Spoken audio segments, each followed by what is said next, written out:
Hi. ഇന്ന് നമ്മുടെ മുത്ത് ഹായൊക്കെ പറഞ്ഞ് നമ്മൾ രാവിലെ തന്നെ എവിടെയാണ് പോകുന്നതെന്നറിയോ? നമ്മുടെ സ്വന്തം തറവാടായ ആശുപത്രിയിലേക്ക് പോവാണ് കേട്ടോ. മുത്ത് മാത്രമല്ല, പൊന്നും ഉണ്ട്. പൊന്നു വീഡിയോ എടുക്കുകയാണ്.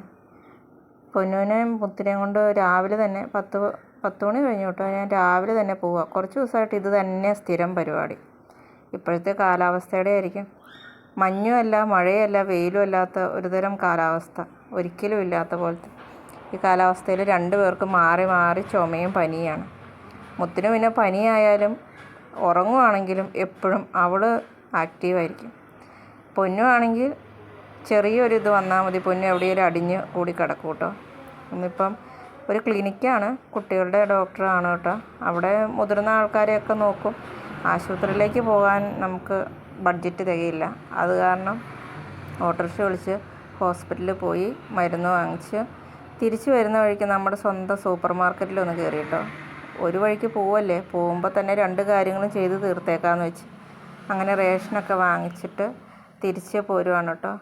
കുറച്ച് ദൂരേക്ക് പോകണം. അത് കാരണം തന്നെ എനിക്ക് അത് എടുത്തുകൊണ്ട് വരാനും മുത്തിനെ ഇട്ടേച്ചും പോകണമല്ലോ. ഇതാകുമ്പോൾ പോരുന്ന വഴിക്ക് തന്നെ മുത്തിനെ പൊന്നുവിൻ്റെ അടുത്ത് ഓട്ടോറിക്ഷയിൽ ഇരുത്തിയിട്ടാണ് കേട്ടോ ഞാൻ വാങ്ങിക്കുന്നത്. ആട്ടപ്പൊടിയും മട്ടേരിയും വെള്ളേരിയും കിട്ടിയിട്ടുണ്ട് കേട്ടോ. തിരിച്ച് ഓട്ടോറിക്ഷയിൽ പോരുകയാണ്. മുത്താണെങ്കിൽ ഇറങ്ങാനായിട്ട് ഭയങ്കര തിരക്കിടുന്നുണ്ട് കേട്ടോ. ആശുപത്രിയിൽ പോകുന്നതിനേക്കാൾ ബുദ്ധിമുട്ടാണ് മരുന്ന് കഴിക്കാൻ.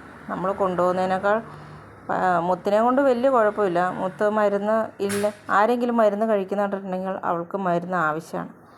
പൊന്നു അങ്ങനെയല്ല. പൊന്നു ഇത്രയും മുതിർന്നെങ്കിലും പൊന്നുവിന് മരുന്ന് കഴിക്കാൻ ഭയങ്കര മടിയാണ്. നമ്മൾ നോക്കി നിന്നില്ലെങ്കിൽ മരുന്ന് പോകുന്ന വഴി കാണില്ല, ഏതെങ്കിലുമൊക്കെ വഴിക്ക് കളയും. അങ്ങനെ മുത്തിന് ഞാൻ മരുന്നും കൊടുത്ത് ഇന്നത്തെ ദിവസം ഇത്രയൊക്കെ ഉള്ളൂ.